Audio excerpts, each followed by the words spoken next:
Okay, so what is the connection between chapter 3 and chapter 4?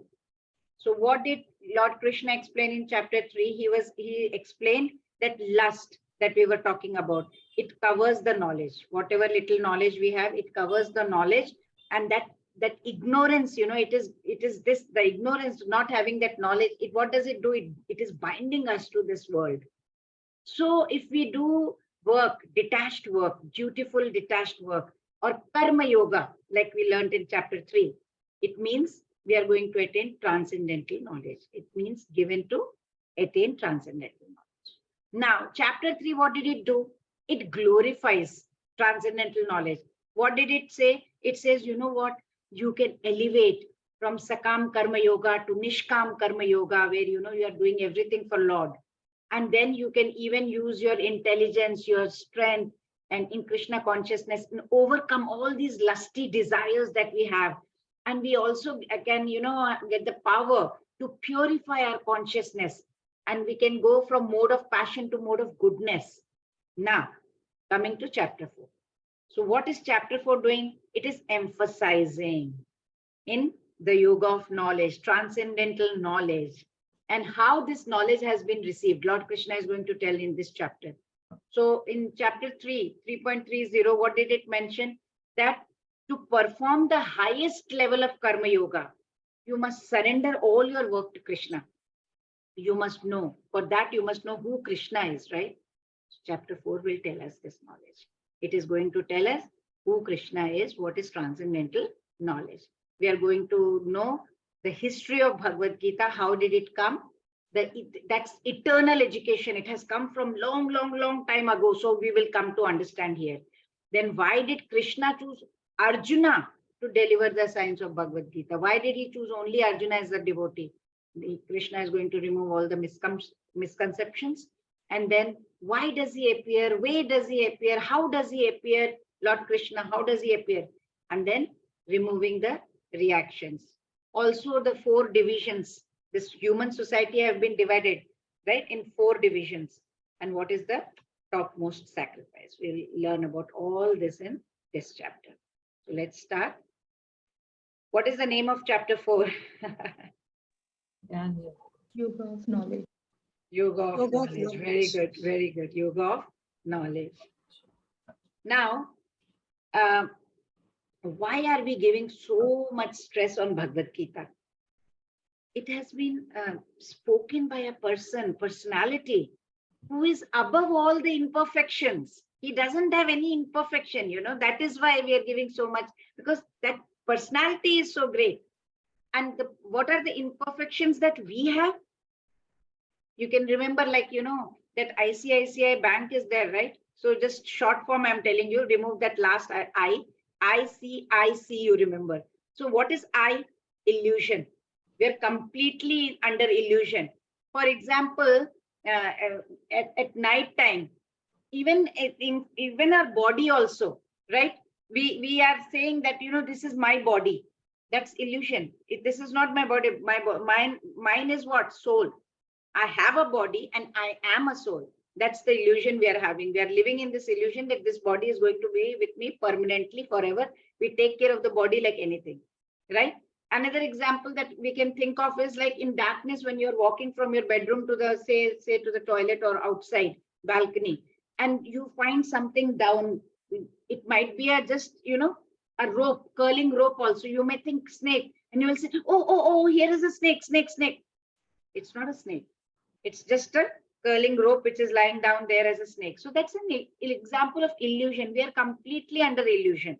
And the second one, what do we have? Commit mistakes. There is nobody in this whole world who will say, I have never ever committed any mistake. So number 2, I, illusion. C, we commit mistakes. Then what is another I? Imperfect senses. Our senses are completely blunt. We can only see under certain conditions, right? If you put off the light, can you see? No, we need some condition to be able to see. Srila Prabhupada says, that lust is sitting in three places: on our mind, on our intelligence, on our senses. how to deal with it tactfully. We have to deal with very diplomatically. We have to replace that enemy lust with Krishna consciousness, right? So these are the imperfect senses. They are very blunt. Now we also have another one, cheating propensity. So we had illusion, we commit mistakes, imperfect senses, and we cheat. The cheating propensity is always there. Everyone thinks, oh, I'm so clever, I can cheat others, He will not even come to know. I'm so clever. Like, for example, if you are going to a shop to buy, you have started bargaining with the shopkeeper, and the shopkeeper thinks she's bargaining, but I am giving her just ऐसे wala काम thing. I'm giving her just undervalued thing, and I'm making the profit. Customer is thinking, oh, I have made such a nice, negotiation and bargain. I'm getting it for so cheap, but it's not true. He will never sell you for cheap. He has to have some profit, right? So that cheating propensity is it's always there. And this lust, we must replace it with Krishna consciousness. Like, for example, say, I have a glass of water over here, and this glass of water, I want to replace it with milk. What do I do? What do I do if I want to replace this? Empty the glass. Empty the glass. Simple as that, right? So you have to throw the water, take milk. Similarly, my mind is completely occupied by the lust of enjoying in this material world. I want to enjoy everything. But if I want to get into Krishna consciousness, I have to empty this, replace it with Krishna in my mind. As we remove the water and put milk, we have to remove that, put Krishna over here in the mind. And then you will find that the enemy that was, occupying the lust, that was occupying my strategic, nice position in my mind, it will get defeated. So let's see what, here Krishna says. Shri Bhagavanu, please all of you raise your hands, those who are interested in reading, and don't put it down because you'll keep getting that, chance to keep reading. Shri Bhagavanu Vacha Imam Vivasvate Yogam Proktavahanam Avyayam Vivaswan Manave Praha Manurikshva Kave Bravit. Yes, Aishwarya Mataji, Hare Krishna. Hare Krishna. The blessed Lord said, I instructed this imperishable science of yoga to the sun god Vivaswan, and Vivaswan instructed it to Manu, the father of mankind, and Manu in turn instructed it to Ikshvaku. Hare Krishna. Hare Krishna. So what does Krishna explain over here? It's a long time ago, what happened? I told this science of yoga. You know to whom? I told to Vivaswan.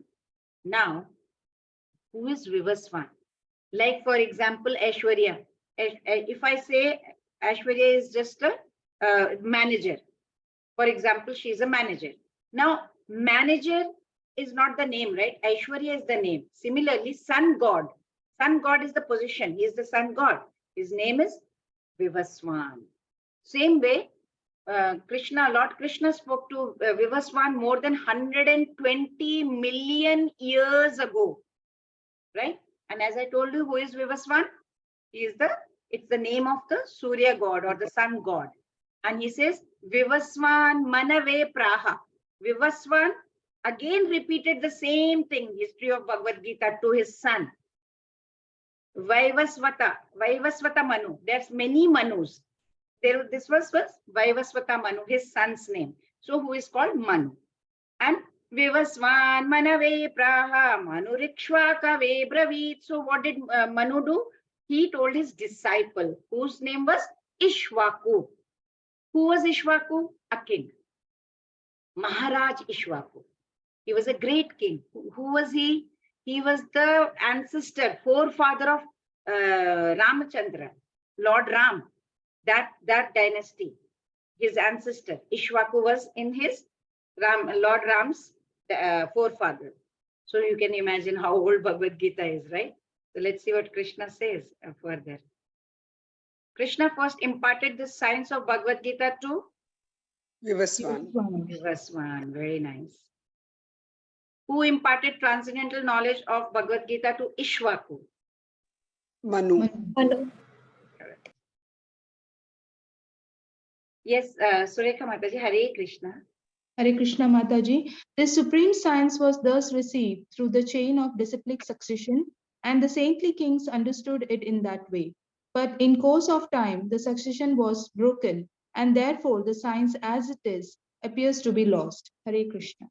So what is Krishna telling over here? He said, you know what? I imparted this knowledge to Sun God, and it has been coming by disciplic succession, but now it is lost. So we have to note down this point. Srila Prabhupada in his one of his lectures said, why is it lost? Do you think there was no learned men during that time? No, there were many, many sages who not one, not too many dozens, he says.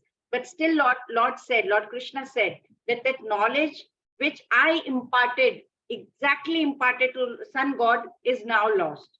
How is it lost? Lost here means that the purport, the explanation in detail, the meaning of Bhagavad Gita was lost. Bhagavad Gita shlokas remain, but the meaning, the purport was lost, explanation was lost. Why? Because what happened? Scholars can interpret in their own way about Bhagavad Gita. But that is not Bhagavad Gita, right? Bhagavad Gita is the purport what Krishna wants to stress. So any student of Bhagavad Gita must note that Bhagavad Gita has to be accepted through disciplic succession. So as Lord Krishna says to Arjuna, that it is coming down by disciplic succession, and we have to also read if it is coming through. Not anybody sits and write Bhagavad Gita and we start reading that. It has to come through disciplic succession. So what is the disciplic succession? Brahma Madhva Gaudiya Sampradaya, right? We must follow the footsteps of those who are pure souls. So Arjuna here is advised by Lord Krishna to act in Krishna consciousness and follow the footsteps of Lord's previous disciples, such as Sun God, Vivaswan. He says, right? Evam jnatva kritam karma purvairapi mumukshubhi puru karmaiva tasmatvam purvataram kritam. He says that like that. So now what happens is we have to understand that unless we are the devotee of Lord Krishna, it's not possible to understand Bhagavad Gita. If you are all sitting, all 35 people here sitting here, you are definitely into Lord Krishna wants you to understand. Otherwise, you won't. Something will happen. You won't be able to attend. So nobody can understand Bhagavad Gita unless he is a devotee of Lord Krishna. That is the first qualification, and it is very clearly said over there. Let's see the disciplic succession further. See, this one is the disciplic succession.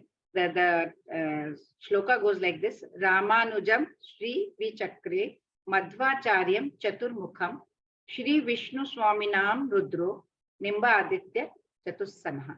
Means what? Madhvacharya was chosen by Brahma, as is Madhva Gaudiya Sampradaya, right? So this one is Brahma Madhva Gaudiya Sampradaya is what Srila Prabhupada's disciplic succession, from where Srila Prabhupada also comes into that.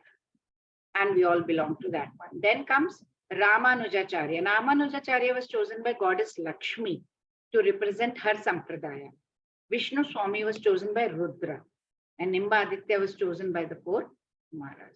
Now the question comes, if Lord Krishna has made such elaborate education system, spiritual education system, so then it becomes a duty, right? We have to find proper parampara way, whichever parampara you want to follow, and then find the right teacher or the guru to follow.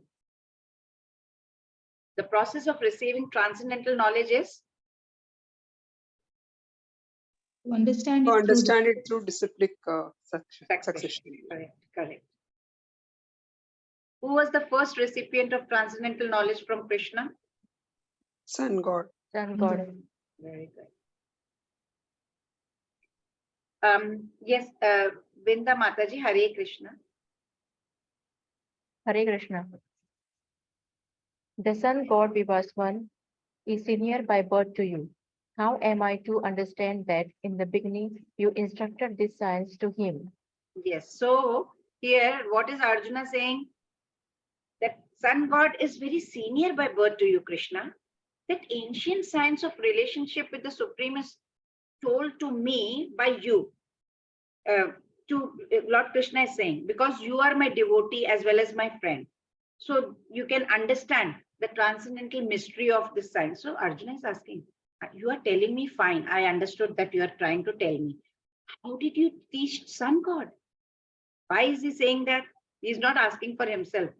for those who don't believe in Supreme Personality of Godhead, because a devotee of Krishna, he is above any kind of misunderstanding, right? He is in that transcendental position. So Lord Krishna is telling, yes, please continue. Let's see.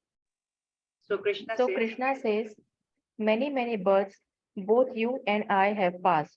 I can remember all of them, but you cannot. Arjuna, O subduer of the enemy.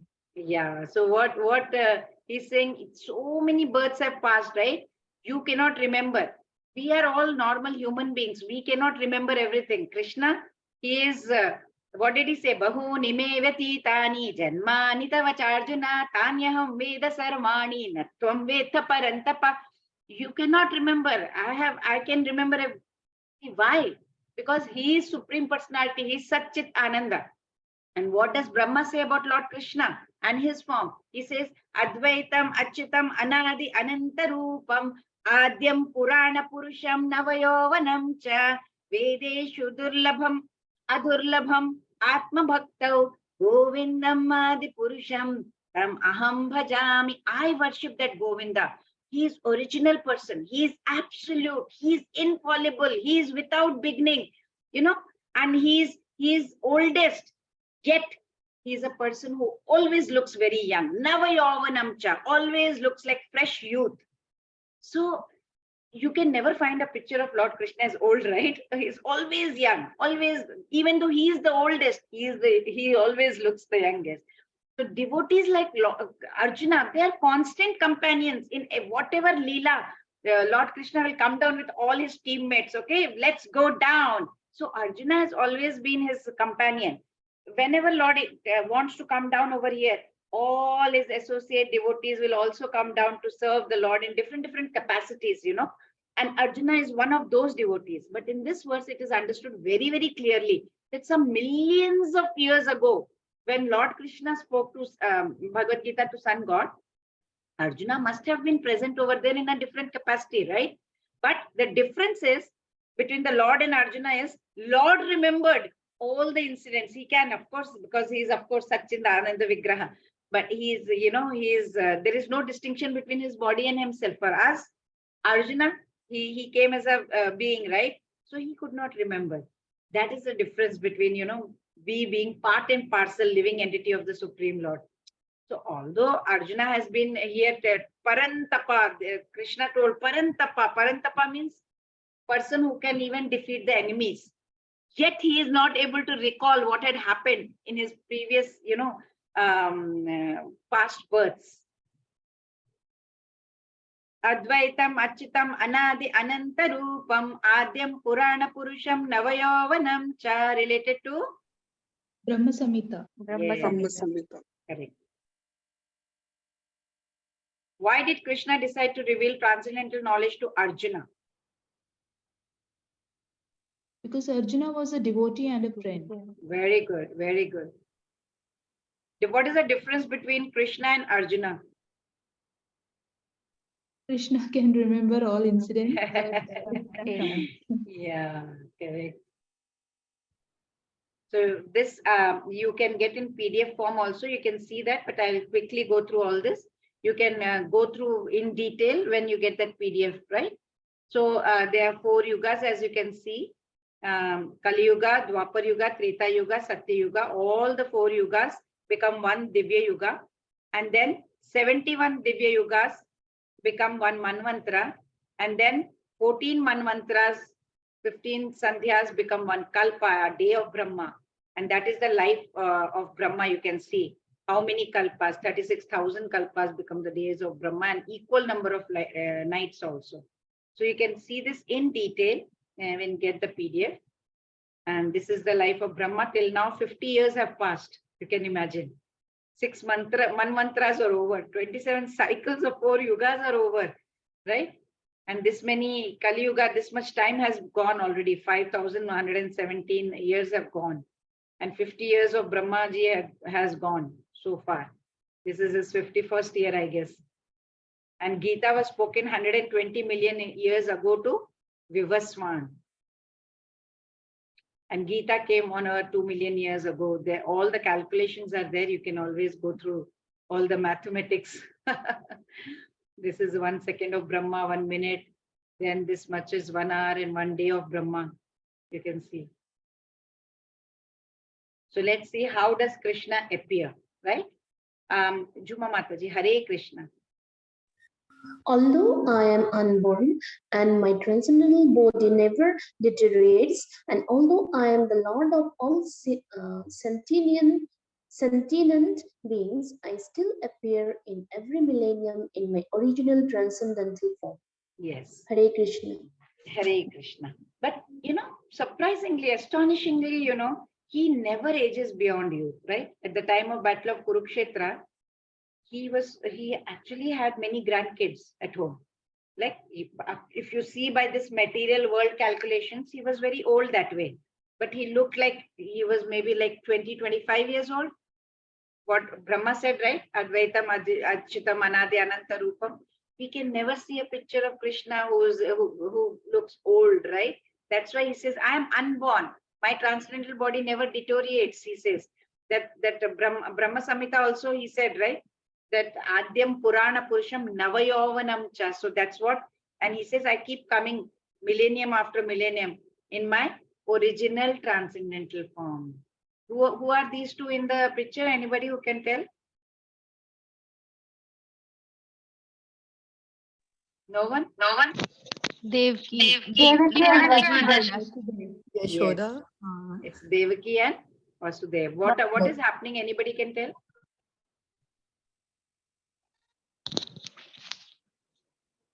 No? Okay. So Lord Krishna first appeared in front of them in Narayan form, in 400 Narayan form.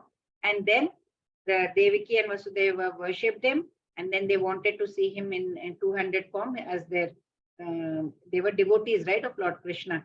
And then he changed himself, transformed himself into a baby. So you can see how much transcendental position he is. Satchit Ananda Vigraha. So let's see when, why, and what. When does Lord appear? Why does Lord appear? And what happens by gaining this knowledge? Let us see what is it all about. Yeah. Yada yada hi dharmasya glanir bharata abhyuthanam dharmasya tadatmanam srijamyaham. Raina. Hare Krishna.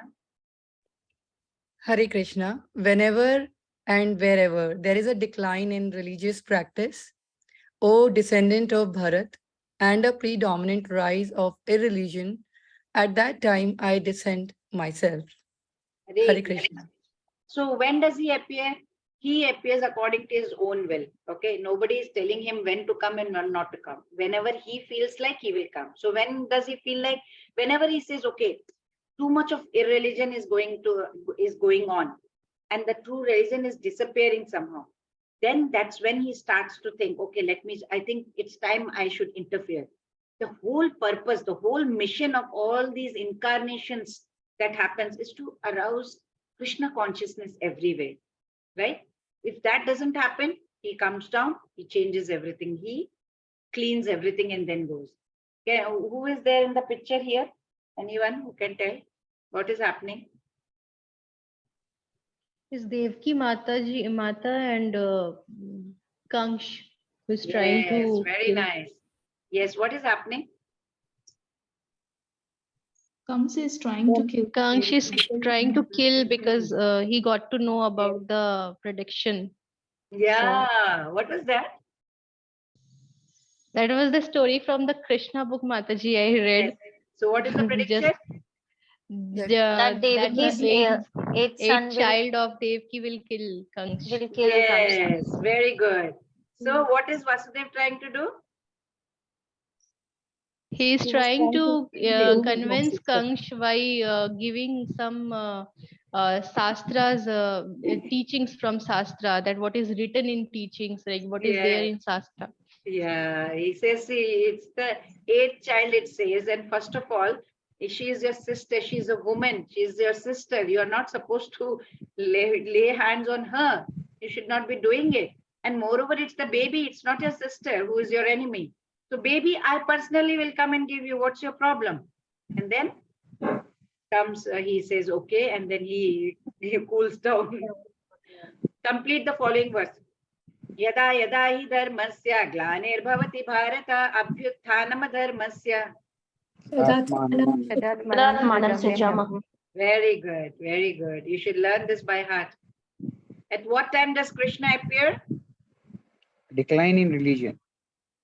Okay, and one more. Even And the prominent prominent rising rising religion religion is rising also correct. A&B. Same A and B. only. It's one and the same.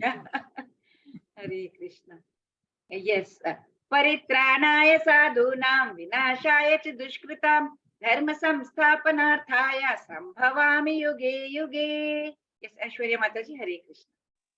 In order to deliver the pious and to annihilate the miscreants, as well as to re-establish the principles of religion, I advent myself millennium after millennium. Hare Krishna. Hare Krishna. So Lord has many, many agents, you know. And they can come, they can defeat the demons and they can go. But Lord decides to come down. Why? It is only and only for his unalloyed devotees. He loves his devotees to bits. See, he became a charioteer for Arjuna, right? So he will, when he sees, oh, my devotee is being harassed by these demons, he will immediately come down. He cannot tolerate any devotee of his being harassed by a demon, right? So when that happens, he will come down. And okay, I have come down, right? So by the way, okay, let me just kill the demons. Otherwise, he can send many agents to kill these demons, right? Can you think of any example? When did he come down for his devotee? Prahalad, Yes. And Devaki. yes, correct. Very good. He came down for Prahlad Maharaj, who was the son of Hiranyakashipu, right? He was mistreated by his dad, his father.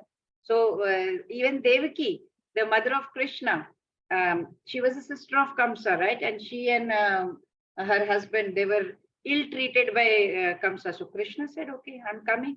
I will take care of you. Don't worry. So he comes to take care of his devotee and he comes, so he's ready to vanquish the demons, the miscreants. So he comes in his various incarnations. So let's see, what is the benefit of knowing Krishna? So what is the benefit of knowing Krishna? Let's see. Janma karma cha me divyam evam yo veti tatpatah tyaktva deham punarjanma naiti mameti sorjuna. Yes, Vrinda Mataji, Hare Krishna. Hare Krishna. One who knows the transcendental nature of my appearance and activities does not, upon leaving the body, take his birth again in this material world, but attains my eternal abode, O Arjuna. Hare Krishna. So what does Krishna say over here? He says, you know, if you once you try to understand me, once you come to know about me, then you will never ever enter another mother's womb. So what does that mean? It means you are going to never come back over here. So you are breaking the cycle of birth and death. You will never be able to, go through this dukkhalayam ashashvatam again. So one who understands this truth of the appearance of Lord Krishna already gets liberated from this cycle of birth and death, returns to Goloka Dham completely, right? So once we, of course, quit this physical body.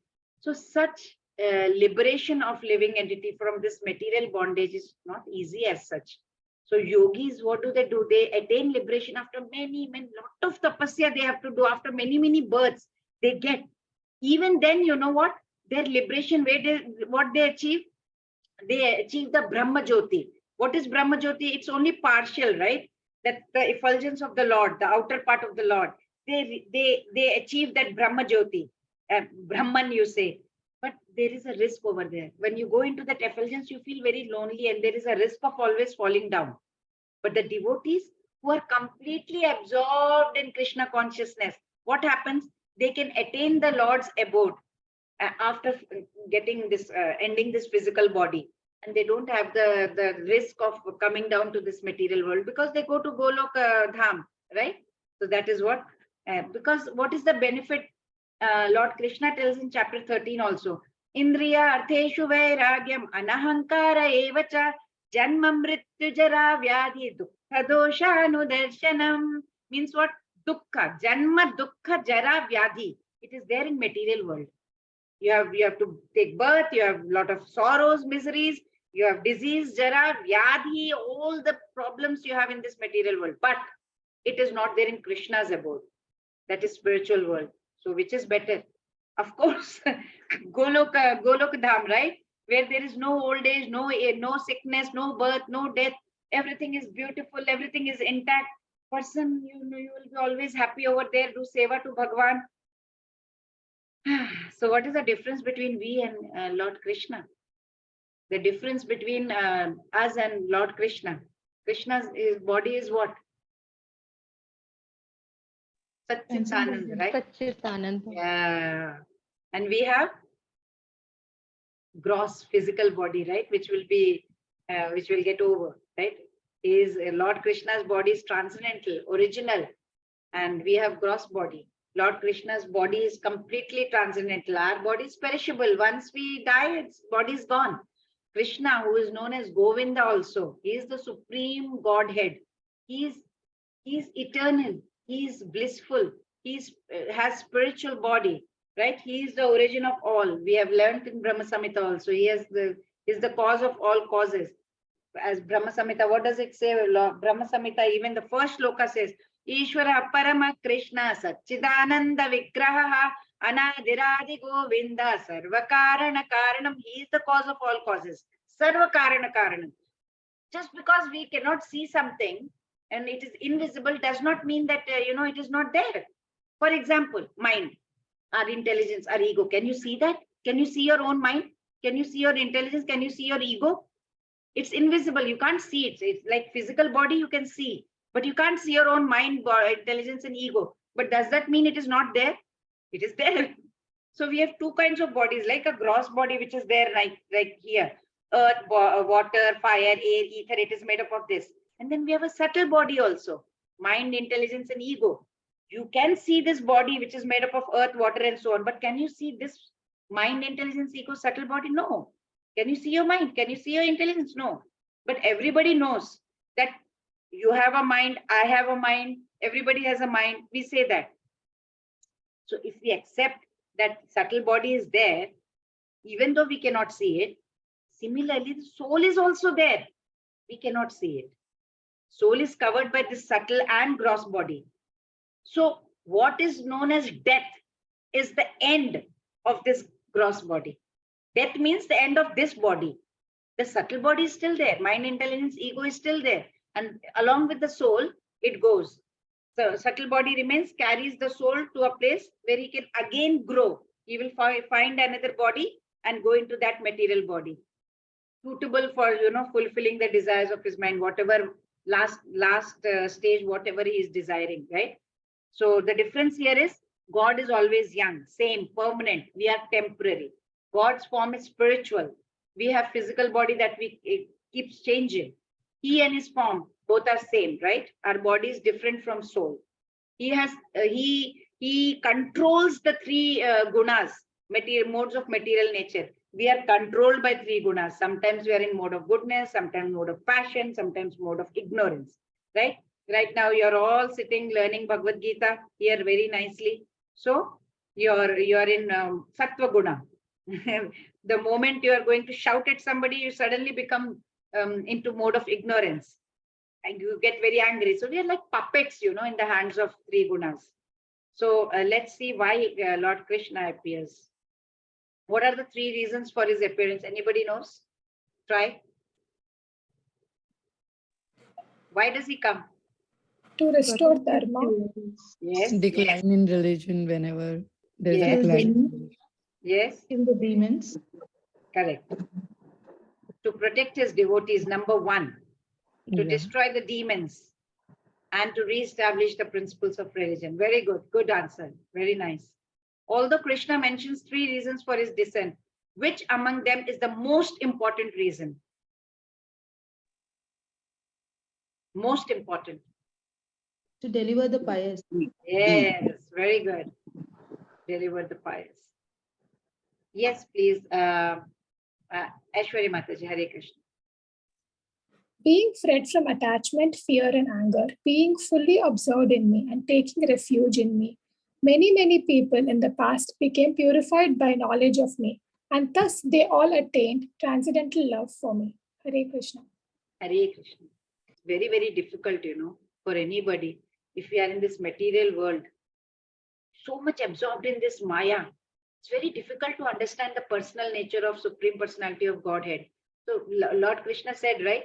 He told in chapter 7, Bahunam Janmanam Ante Jnanavan Mam Prapadyate Vasudeva Sarvam Iti Samahatma Sudurlabha. That Mahatma is Durlabh, who after many births, after many deaths, who actually gets the knowledge, surrenders to me. He understands that, okay, I am the Sarvakarana Karanam, I am the cause of all causes. That kind of a soul is very rare. Some Mahatma su Durlabha, he says in chapter 7, we'll come across that also. Some people, they're too materially attached. So they don't want to give time to this spiritual life only. Some wants to merge into supreme spiritual cause. They don't want to, some of them, they don't even believe in anything, completely atheist. Some of them are very angry about all sorts of spiritual speculation. Hopelessness, they are angry. What is this? What is that? What are you doing? But the moment we reach that prema stage, the love, and there is always that constant engagement we have with devotional service and transcendental loving service of the Lord, then slowly what happens? This Cheto Darpada Majanam, the whole thing gets cleared up, and under the spiritual guidance of a spiritual master, we can attain the highest stage, right? Mad Bhava Magataha means what? Here, our human form of life, is meant to go back to Lord Krishna, back home, back to Godhead. Like right now, if I'm traveling all around the world right now, but where is my home as such? I'm an Indian. Where is my home then? Ultimately, even if I'm staying out of India also, even if I'm traveling all around the world, where is my home?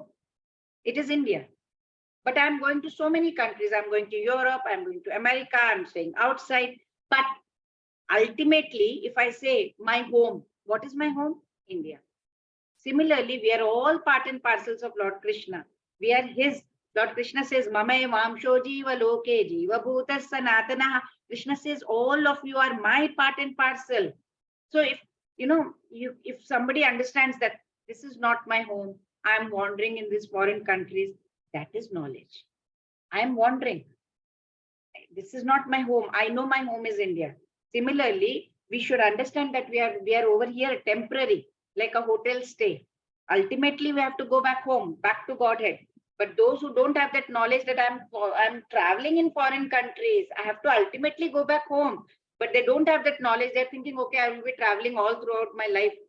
They are that way they are thinking they are this body only, as if this body will remain permanently. So we have to get free from all these kinds of material concepts, this attachment. Vitara agabhaya krodha means attachment, fear, anger. We have to get rid of that. How? Complete shelter of the Lord. We have to take complete shelter of the Lord. You cannot say, I can get rid of it by closing my eyes. No, you cannot. You have to take shelter of the Lord.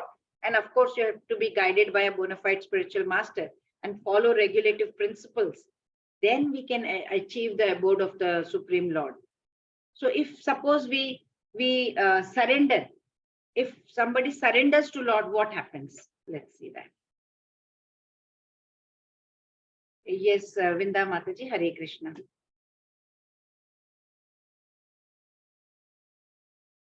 Aishwarya Mataji, Hare Krishna.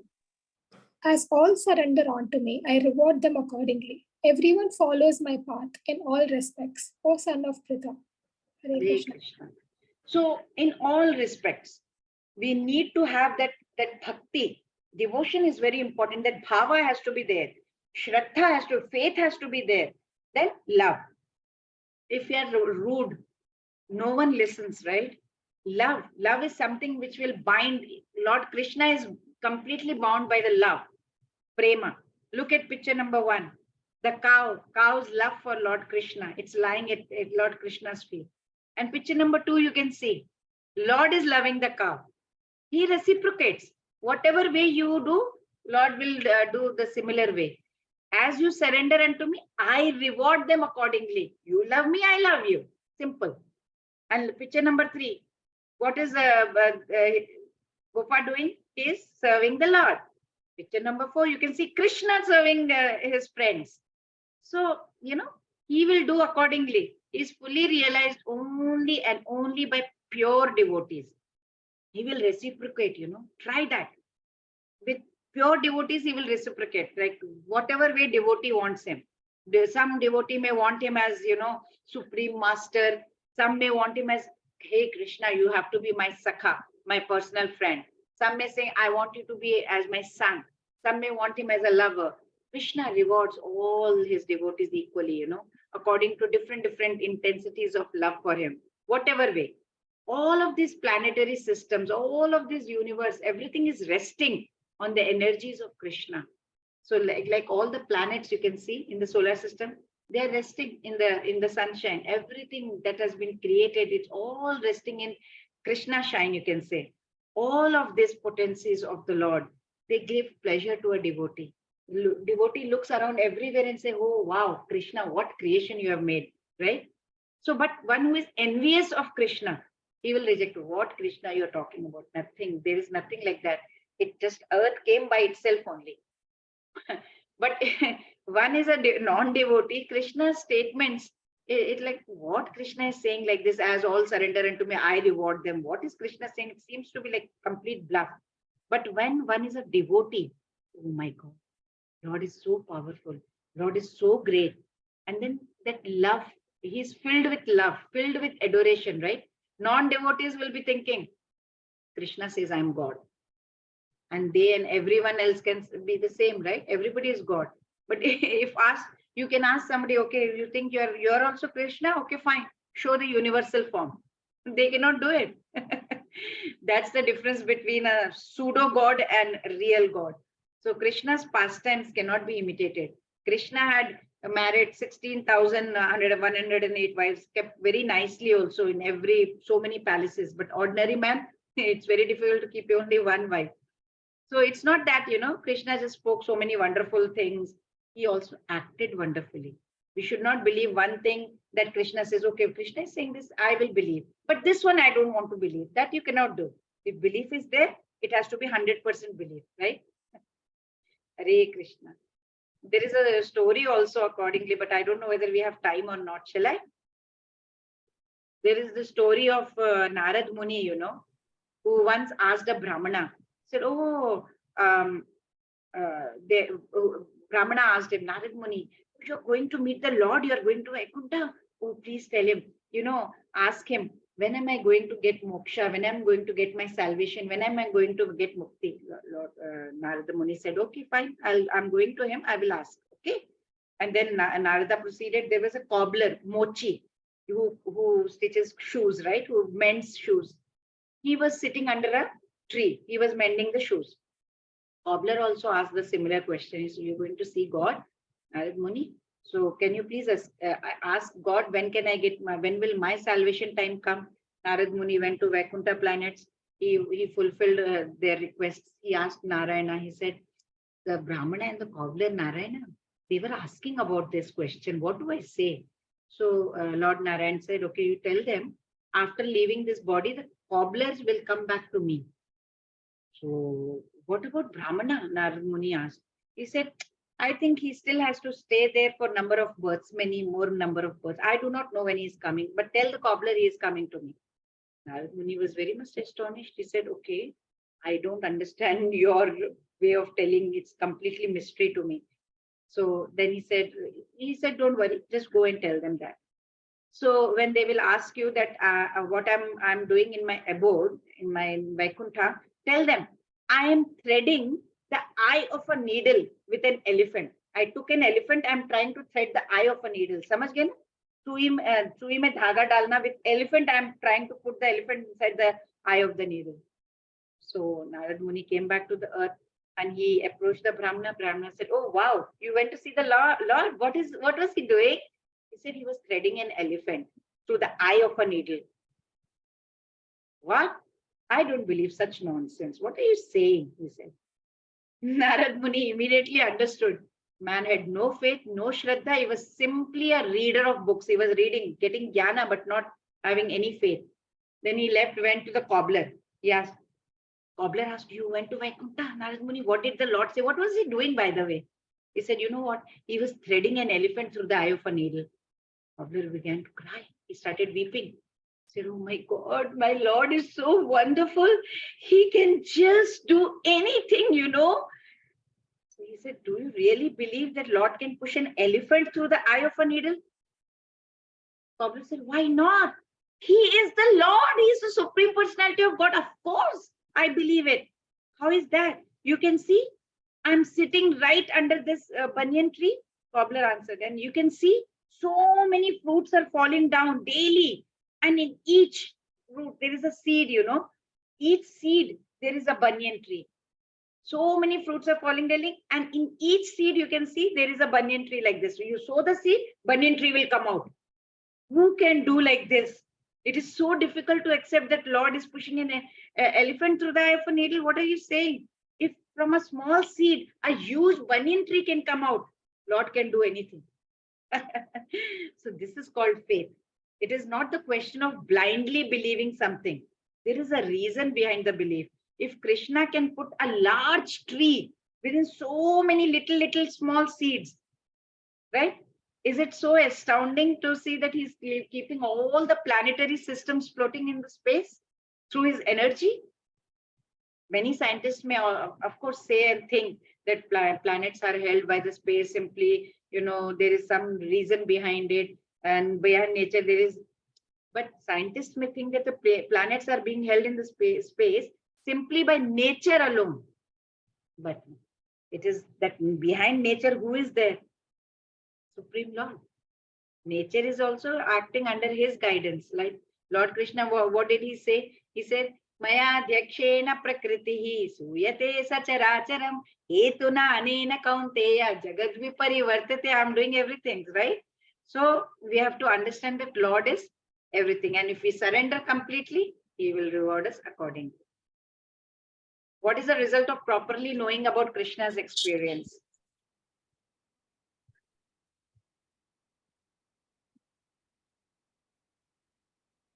No one? One does not take birth again and attain Krishna's Yes. abode.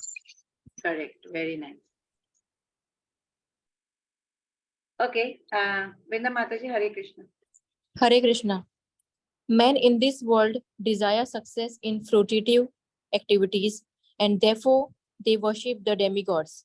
Quickly, of course, man gets result from fruitive work in this world.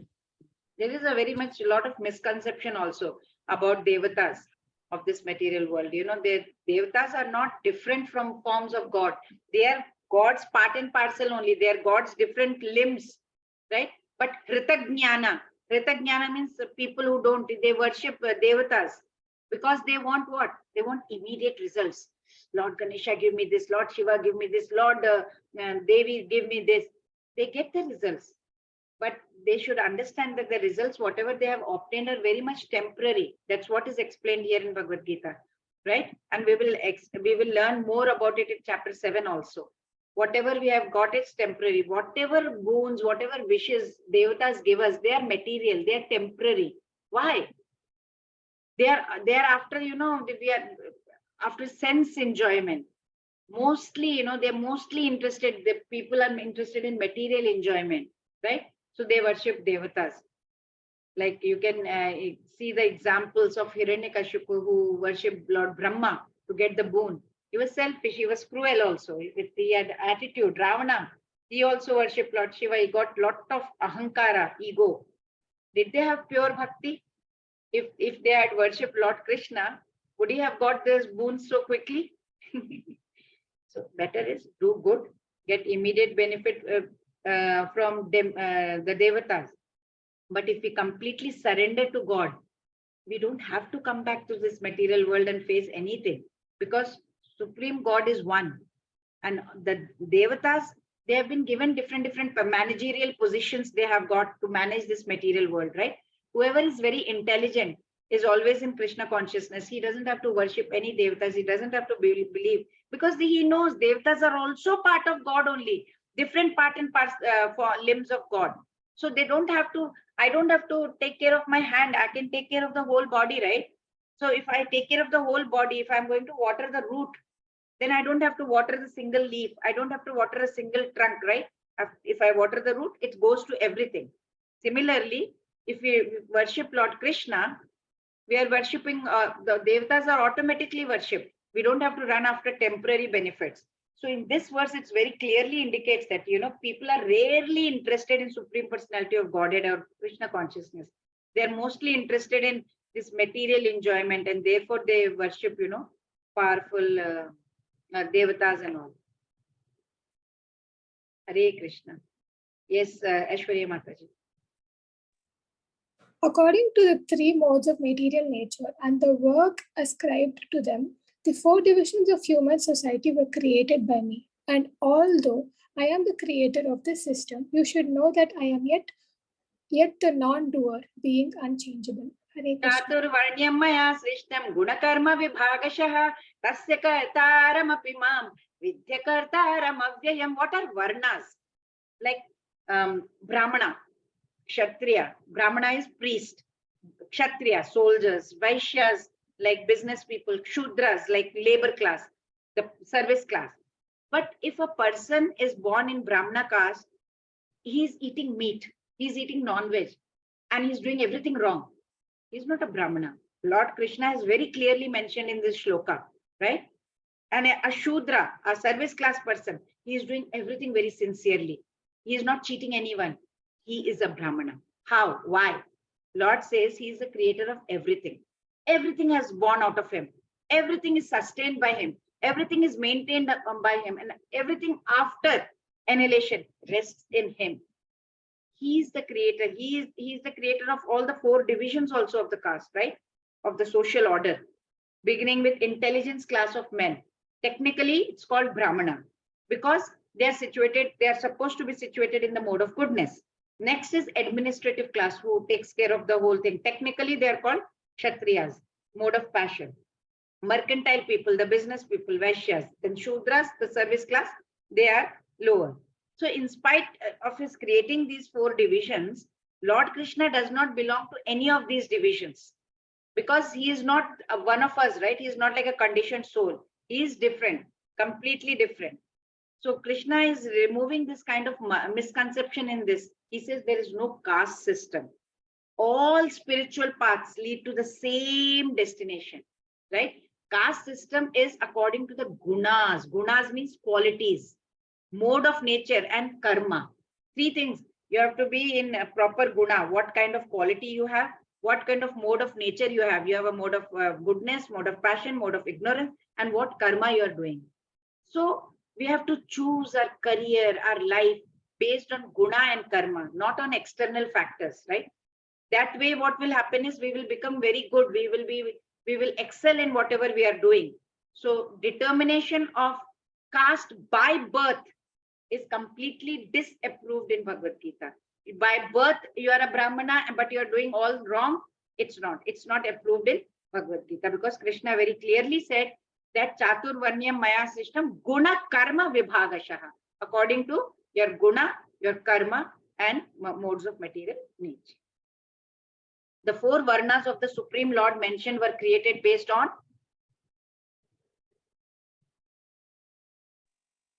quality and activity performed. Yes, very good.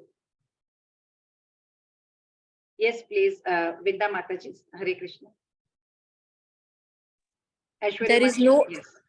Yes, there is no work that affects me, nor do I aspire for the fruits of action. One who understands this truth about me also does not become entangled in the fruitive reactions of work. Hare Krishna.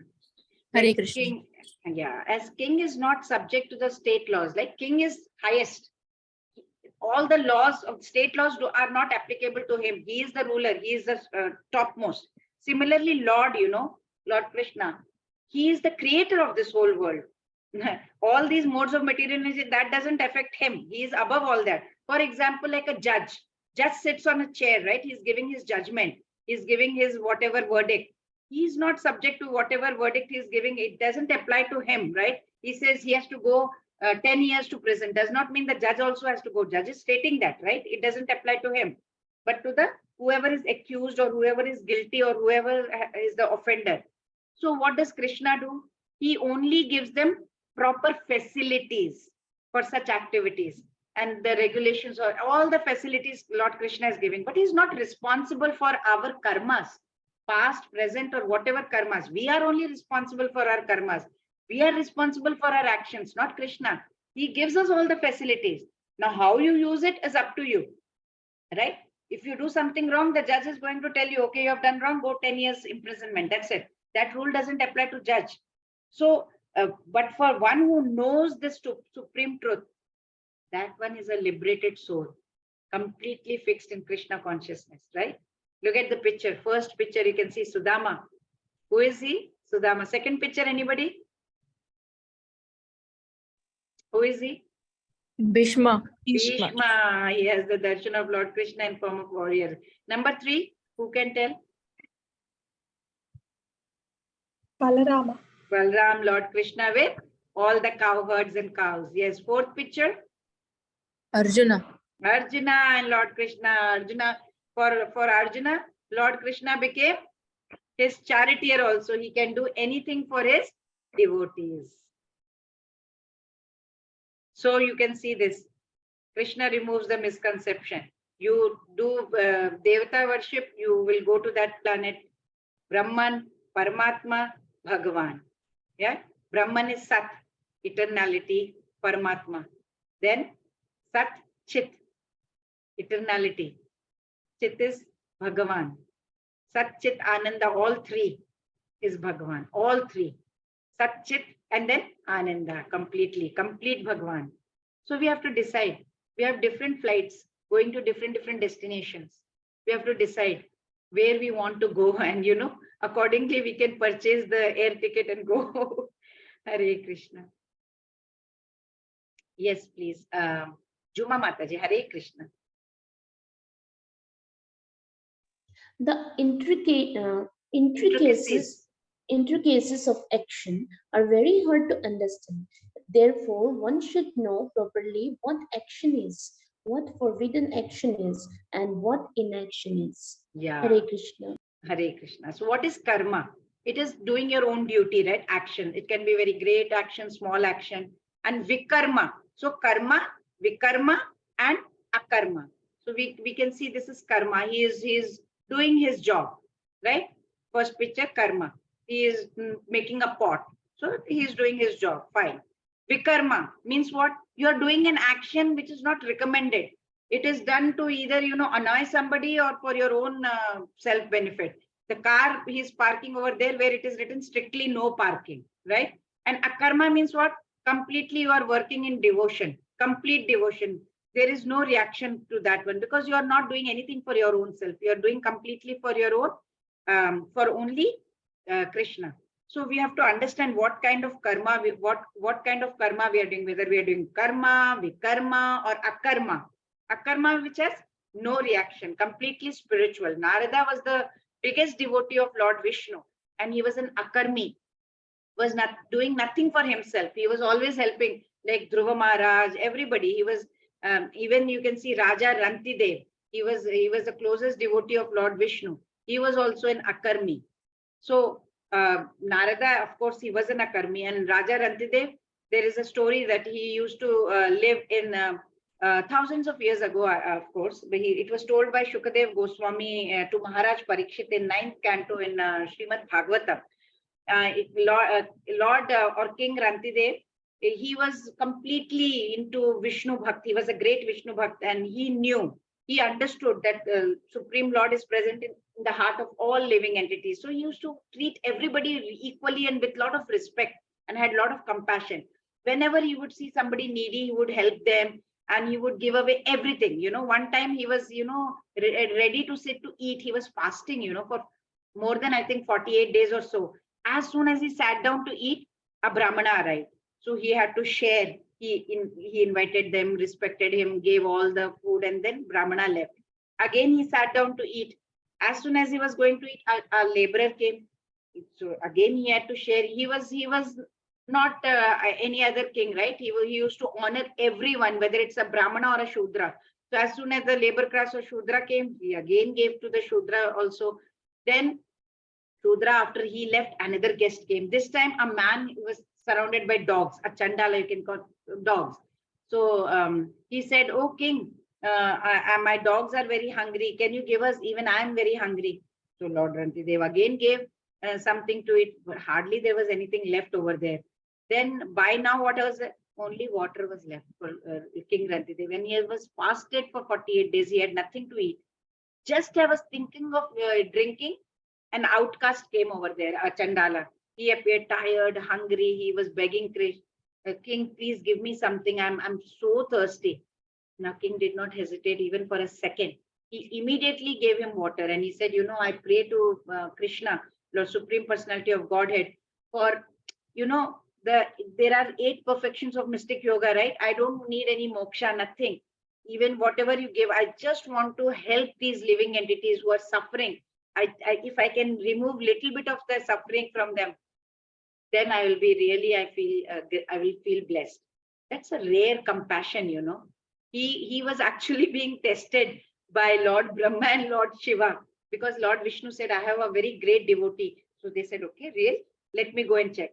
So they came, and they came to interrupt King's meal.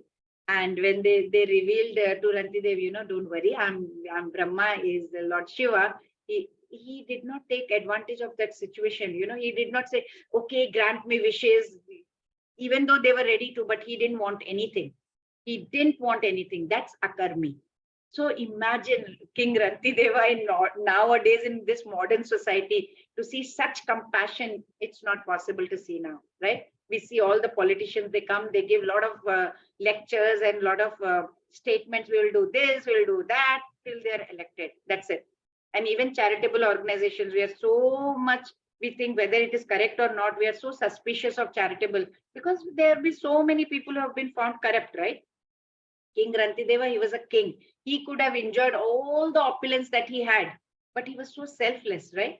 That's what we need to understand, what a akarmi is. So once more, karma means pious action, enjoy, rebirth. Akarma, inaction, only joy, spiritual world. Vikarma, completely sinful action, suffer and rebirth. The takeaway here is Lord Krishna is not responsible for our situation. If the rain is falling, the rain falls the same way on the rock also, on the ocean also, on the fertile land also. Fertile land, the rice will come up. Ocean, more ocean is created there, water is there. On the rocks also it falls. It's impartial. The rain is not partial. It falls on everything. Similar to what Lord Krishna is. Yes, please. Raina, Hare Krishna. Hare Krishna. Just try to learn the truth by approaching a spiritual master. Inquire from him submissively and render service up unto him. The self-realized soul can impart knowledge unto you because he has seen the truth. Very nice. Hare Krishna. Shiksha Guru, Diksha Guru. They will lead you to the right path. Such a spiritual master, we have to accept them with complete surrender, We have to serve them. Like a menial servant, we should serve them. We should not have any kind of ego. Guruji ne say, I don't know whether I should do or not. There shouldn't be any false prestige. If he's saying something, we have to do it. That's it. Just listen to what they are saying. So satisfaction of self-realized spiritual master, that's the secret. If the spiritual master is satisfied, we are advancing in spiritual life. So when the student is submissive, humble, always ready to do seva, that the reciprocation of knowledge also, whatever spiritual master is telling us, it will go inside. And even the questions that we are going to ask him will be perfect. So that's what. Here is Sandipani Muni with Krishna and Balram over here. So we have to understand that, the topmost sacrifice, like a teacher, to train in sacrifice, we need to have caliber versus character. How does a caliber develop? We go to universities, we go to any academic knowledge, that mundane knowledge, you will have a great caliber in you. But what about character? It's not developed just like that. by performing sacrifice, by controlling the senses mentally, surrendering to higher authorities intellectually, humility, service attitude, values. Values create your character. Caliber you can get from any kind of mundane knowledge. And what is the topmost sacrifice that we are going to talking is? Chanting, reading Bhagavad Gita, Bhagavatam, sense control. That is topmost sacrifice. And here, the topmost sacrifice you can see in the picture also. People are aspiring for freedom. They are moving from one cage to another. With so much latest technology is available to us, right? More features. This iPhone has come next iPhone 14. More features. So one cage, another cage. We are moving from one cage to another cage, right? So we are moving from old phone to smartphone to God knows what all phone. Are we happy? For temporarily we may be, but technology will not stop here, right? This too will pass. Scientists will look for another kind of technology. They will want us to go more and more experience, freedom better than what was experienced by our fathers, grandfathers, and all that. But I don't know for how long will this be. We will keep on changing bodies over and over and over. Sometimes we'll be an ant, sometimes a dog, sometimes a human. We don't even know, right? There are 8,400,000 species, plants, insects, reptiles, so many. But if the more we evolve, the more we are free. We get better facilities to enjoy our senses, right? As human beings, we know we are very much evolved, much better than animals and trees and all, right? But are we applying our intelligence in the right direction? Think about it. Do we know that we can actually aim for absolute independence, absolute freedom instead of staying in this cage like that? Only thing that we have to take is the guidance from Shastras. But are we not just getting lost in all these sense gratification, all these modern equipments?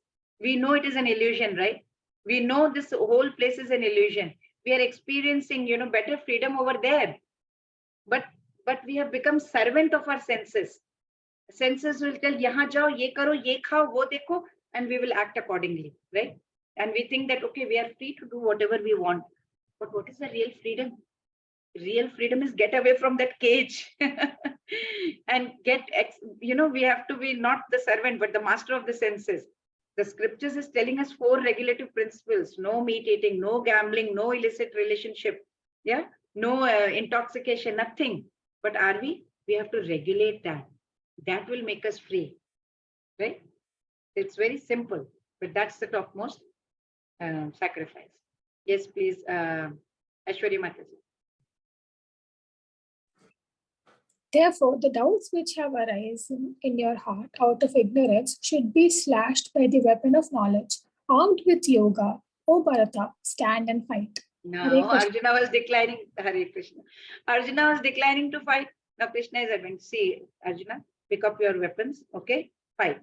Tasmad ajnana sambhutam tistam jnana sinatmanaha chitvainam samchayam yogam tishto atishto tishtha bharata. Right? He says chitvainam samchayam yogam atishto tishtha bharata. So tasmada jnana ajnana sambhutam. So it's all born out of ignorance, Arjuna. You are fighting not for your family. You are fighting on my account, or you have nothing to, doubt. Samshaya. Chitvainam samshayam. No need to have any samshaya, no doubt. Okay? Remove all the doubts. Get up. Uttishta. Stand up and fight. So now he's the spiritual master of Arjuna, right? So he's telling Arjuna the knowledge. This is all about Jnana Yoga, right? So he's giving the knowledge of how to gain this wisdom. Practice by practicing Karma Yoga. So he's advising Arjuna, use your wisdom, Arjuna, use your faith, slash out these doubts from your mind and do some action. Get up, fight for it. That's your duty, Karma Yoga, do it. Now he's giving both the instructions, dual instructions. Refrain from action, to engage in action. Again, Arjuna is confused. So that's what he is going to reveal in the next chapter, that is chapter 5. Who is qualified for knowledge? Submissive. Submissive. Yes, correct. So chapter 4, we had seen at eternal education. Who can acquire? Devotee, friend, who gives relevant inquiry and who's following the instruction from bona fide parampara. And what is it all about? It's all about when did the Lord appear? Why does he appear? What happens by gaining this knowledge? Then Krishna removes the misconception, right? And removing reactions. We learned about karma, vikarma, and akarma. Then sacrifices. We learned about caliber versus character. Caliber we can get from any mundane knowledge. Character, we need to develop the values. Teacher is the one who has to train, and we need the spiritual guru for that. Topmost sacrifices are chanting, reading Bhagavatam, Bhagavad Gita, and we need to have sense control. Panchakalpatarubhyashta kripa sindhubhya vicha patitanam pavanebhyo vaishnavebhyo namo namah. Hare Krishna, Krishna Krishna, Hare Hare, Hare Rama, Rama Rama, Hare Hare Krishna, everyone.